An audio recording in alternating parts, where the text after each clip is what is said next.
శ్రీ గురుభ్యో నమః. శ్రీ మహాగణపతే నమః. శని వక్రత్వం జరగబోతుందన్నమాట.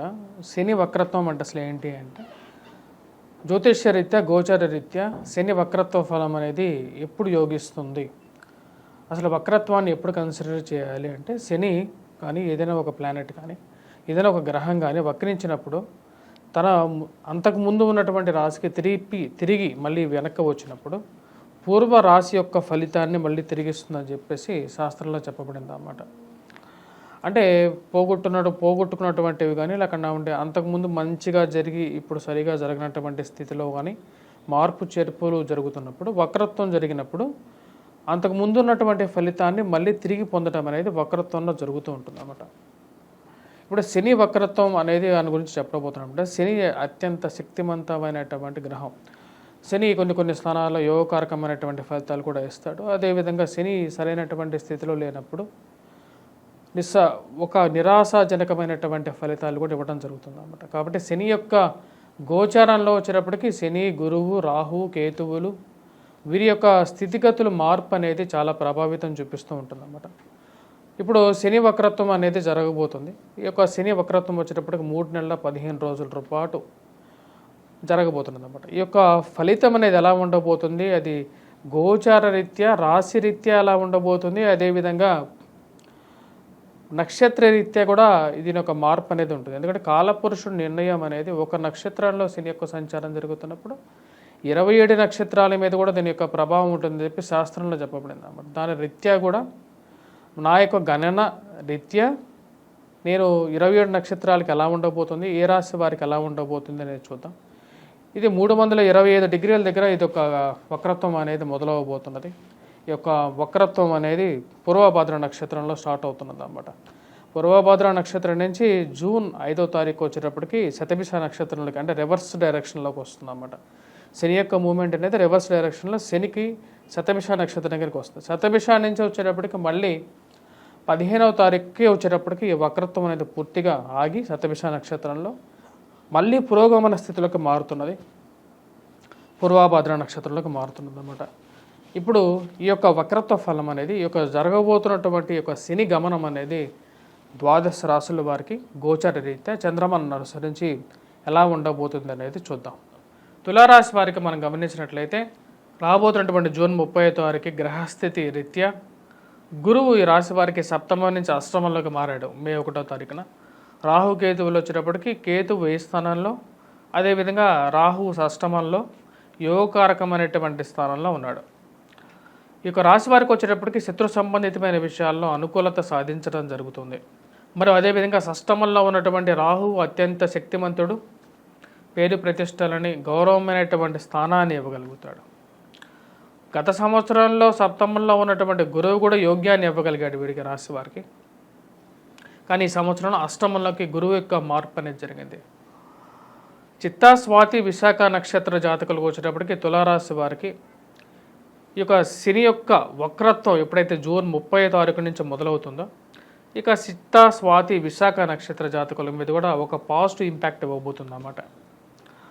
ఎందుకంటే శని యొక్క మార్పు ఎప్పుడైతే పూర్వభాద్ర నక్షత్రం నుంచి ఇక రాశి వారికి వచ్చేటప్పుడు శతభిష నక్షత్రంలోకి వెళ్తుంది, అంటే రివర్స్లో వెళ్తుంది అన్నమాట. దీన్నే మనం తిరోగమన స్థితి అంటాం. అంటే శని వక్రత్వంలో తిరోగమనంలోకి వెళ్తాడు. ఇది యొక్క తిరోగమనం జరుగుతున్నప్పుడు రాబోతున్నటువంటి అక్టోబర్ 15వ తారీఖు వరకు కూడా రివర్స్ మూమెంట్లో ఉంటాడు అన్నమాట.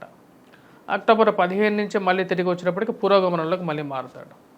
పూర్వభాద్ర నక్షత్రంలో ఉన్నప్పుడు శని ఈ యొక్క రాబోతున్నటువంటి 3 నెలల 15 రోజుల పాటు ఈ యొక్క రాశి వారి మీద ముఖ్యంగా నక్షత్ర రీత్యా, ఎందుకంటే ఒకే రాశిలో ఉంటున్నాడు కాబట్టి ఆ యొక్క నక్షత్రం అనేది రాశి అనేది ఎఫెక్ట్ ఉండదు, యాక్చువల్గా నక్షత్రం అనేదే ఉంటుంది.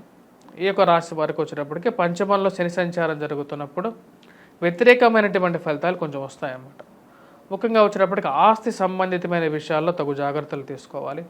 డబ్బు వేరే వారికి ఇచ్చేటప్పుడు తెలిసిన వాళ్ళే కదా అని చెప్పేసి పేపర్ లేకుండా, డాక్యుమెంట్ లేకుండా ఆస్తి పత్రాలు ఇవ్వద్దు, సంతకాలు పెట్టద్దు. ఎందుకంటే నమ్మిన వాళ్ళే మోసం చేయగలుగుతారు ఈ రోజుల్లో. మరి అదేవిధంగా సంతాన సంబంధితమైన విషయాల్లో కూడా తగు జాగ్రత్తలు తీసుకోవాలి. ఆరోగ్య రీత్యా సంతానానికి కొంచెం జాగ్రత్తలు అనేది కూడా ముఖ్యం అన్నమాట.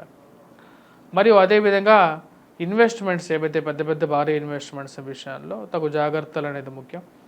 మరియు అదేవిధంగా ఈ రాశి వారికి మనం గమనించినట్లయితే తులారాశి వారికి వైవాహిక జీవిత సంబంధితమైన విషయాలలో తగు జాగ్రత్తలు అవసరం అన్నమాట. అంటే సంతాన సంబంధితమైన విషయాలతో పాటు భార్యాభర్తల మధ్య అన్యోన్యత అనేది కూడా పెంపొందించుకోవాలి. కుటుంబ సంబంధ బాంధవ్యాలను మీరు మాట్లాడేటప్పుడు కొద్దిగా జాగ్రత్తగా మాట్లాడాలి. అంటే అస్థిరతంగా మాట్లాడద్దు. ఒక పాయింట్ మీద ఉన్నప్పుడు ఆ పాయింట్ మీద ఉండి మాట్లాడడానికి ఎక్కువగా ప్రయత్నం చేయండి. ఎందుకంటే పంచమంలో శని సంచారం జరుగుతున్నప్పుడు ఇదే ఫలితాలు, ఇదే శాస్త్రంలో చెప్పబడింది అన్నమాట. ఎక్కడైనా రెఫర్ చేసుకోవచ్చు. పంచమంలో శని సంచారం జరుగుతున్నప్పుడు వచ్చినప్పటికి అస్థిరంగా ఉంటారు అన్నమాట. అంటే ఏదో విధంగా వచ్చేటప్పటికి మాట తోలటం, ఆ యొక్క మాటకి బేసిస్ అన్నది ఏదో వెతుకుతూ ఉంటారు, కానీ అది చేతికి దొరకదు. ఎందుకంటే గురువు యొక్క అస్థిరమైన గురువు అష్టమంలో ఉన్నాడు, అదేవిధంగా పంచమంలో శని తిరోగమనంలో ఉన్నప్పుడు కూడా వైవాహిక జీవితంలో బాగుంటుంది అన్నమాట ఈ రాశి వారికి. ఎందుకంటే పూర్వాభాద్ర నక్షత్రంలో ఉన్నప్పుడు ఇక విశాఖ నక్షత్ర జాతకులకి, స్వాతి నక్షత్ర జాతకులకి, చిత్తా నక్షత్ర జాతకుల మీద కూడా వచ్చేటప్పటికి భార్యాభర్తల మధ్య అన్యోన్యత అనేది కొంచెం బాగుంటుంది. మరి అదేవిధంగా ప్రేమ సంబంధితమైన వ్యవహారాలు, లివింగ్ రిలేషన్షిప్స్ కొత్తగా ఏర్పడడం అనేది జరగటం, అది కొంచెం పాజిటివ్ ఇంపాక్ట్గా చెప్పవచ్చు అన్నమాట. అంటే ఈ సంవత్సరం ఈ యొక్క రాబోతున్నటువంటి 3 నెలలు ఇవి ఒక పాజిటివ్గా జరిగేటువంటి విషయాలుగానే చెప్పవచ్చు. కాకపోతే మీరు తీసుకున్నటువంటి నిర్ణయాల మీద ఒక స్థిరత్వం అనేది ఉండాలి. అలాంటి స్థిరత్వం లేనప్పుడు ఏ నిర్ణయం తీసుకోకూడదు, సైలెంట్గా వదిలేయాలన్నమాట. టైంని దాని తగినట్టుగానే పోనివ్వాలి. మళ్ళీ ఎప్పుడైతే మనకి మంచి టైం వస్తుందో ఆ టైంలో ఆటోమేటిక్గా పాజిటివ్ జరుగుతుంది. మైండ్లో కూడా వచ్చేటప్పటికి తీసుకున్న నిర్ణయం అనేది కరెక్ట్గా ఉంటుంది. ఆ విషయాన్ని మీరు గుర్తుపెట్టుకొని ముందుకు వెళ్ళాలి.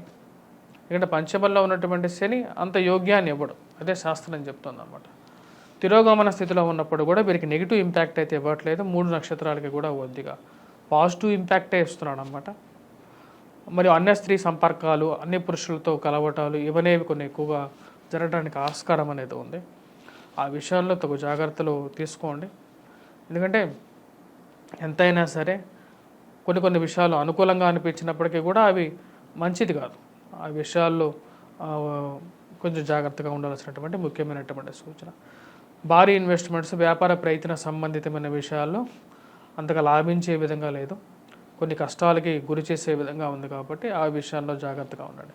ఈ రాశి వారికి అష్టమంలో గురుగ్రహ సంచారం జరుగుతున్నప్పుడు అది కూడా ప్రతిబంధకంగా మారే విధంగా ఉంది. సంతాన ప్రయత్నాల గురించి ఎక్కువగా తాపత్రయం ఉంటుంది అన్నమాట. అంటే సంతానం గురించి ప్రయత్నం చేస్తున్నటువంటి వారు ఎక్కువగా ప్రయత్నం చేయటం, ఆ విషయంలో ఎక్కువగా అంత సఫలీకృతం కాకపోవడం అనేది జరుగుతుంది. వాటికి పరిహారాల రీత్యా మనం చూసుకున్నట్లయితే శని పంచమంలో సంచారం చేస్తున్నప్పుడు దాని యొక్క ప్రభావం అనేది వైవాహిక జీవితం మీద కూడా ఉంటుంది అన్నమాట. అంటే సంతానంతో పాటు వైవాహిక జీవితంలో భార్యాభర్తలు ఒక మాట మీదకు ఉండటం అనేది చాలా ముఖ్యమైనటువంటి విషయంగా చెప్పడం జరుగుతుంది అన్నమాట. భార్యాభర్తల మధ్యతో పాటు రాజకీయంగా మీరు ఎదగడానికి చేస్తున్నటువంటి ప్రయత్నాల్లో కొన్ని ఆటంకాలు ఎదురవుతాయి. వాటన్నిటిని సమర్థించుకుంటూ జాగ్రత్తగా ముందుకు వెళ్ళాల్సినటువంటి ముఖ్యమైనటువంటి సూచన. రాశిలో ఉన్నటువంటి వారు సంతాన సంబంధితమైన విషయాల్లో అనుకూలత కోసం చేసుకోవాల్సినటువంటి పరిహారాలు వచ్చేటప్పటికి మొదటిది వెంకటేశ్వర స్వామి దేవాలయ దర్శనం చేసుకోండి, తిరుపతి వెళ్ళండి. లేని పక్షంలో వచ్చేటప్పటికి వెంకటేశ్వర స్వామి వ్రతాన్ని చేసుకున్నట్లయితే అనుకూలమైనటువంటి ఫలితాలు పొందడం అనేది జరుగుతుంది. మరి అదేవిధంగా ఇంట్లో ఉన్నటువంటి పాత ఇనుము సామాన్లు ఎక్కువగా ఇంట్లో పెట్టుకోవద్దు. వీలైనంత ఎక్కువగా వచ్చేటప్పటికి శనిగ్రహ ఆరాధన, శనిగ్రహ మంత్ర జపం కూడా చేసుకున్నట్లయితే సానుకూలమైనటువంటి ఫలితాలు పొందడం అనేది జరుగుతుంది. ఈ రాశి వారికి వచ్చేటప్పటికి శని కన్నా వచ్చేటప్పటికి గురుగ్రహ బలం తగ్గటం అనేది కొద్దిగా ఇంపాక్ట్ అనేది ఎక్కువగా కనపడుతూ ఉంటుంది అన్నమాట. అంటే శని ఎప్పుడైతే గురువు యొక్క పాజిటివ్ ఇంపాక్ట్ ఉన్నంత వరకు శని యొక్క ప్రభావం అనేది తెలియదు. కానీ శని ఎప్పుడైతే ప్రభావం ఎలా తెలుస్తుంది అంటే గురువు ఎప్పుడైతే వీకెస్ట్గా పొజిషన్లోకి 8th పొజిషన్లోకి వెళ్తాడో దాని యొక్క ప్రభావం అనేది వీరికి బాగా తెలుస్తుంటుంది. కాబట్టి ఈ రాశివారు చేసుకోవలసినటువంటి పరిహారాల్లో గురువు యొక్క పవర్ని ఇంప్రూవ్ చేసుకోవడం అన్నమాట. గురుగ్రహ భావాన్ని ఎలా ఇంప్రూవ్ చేసుకుంటారు అంటే గురుగ్రహ మంత్ర జపం చేసుకోవాలి. అదేవిధంగా విఘ్నేశ్వర ఆరాధన చేసుకోవాలి ఈ రాశివారు. వాటన్నిటితో పాటు లైట్ ఎల్లో కలర్ డ్రెస్ అనేది గురువారం పూట కొద్దిగా బాగా కలిసి వచ్చే విధంగా ఉంటుంది. దత్తాత్రేయ స్వామి ఆరాధన కూడా చేసుకున్నట్లయితే సానుకూలమైనటువంటి ఫలితాలు పొందడం అనేది జరుగుతుంది. స్వస్తి.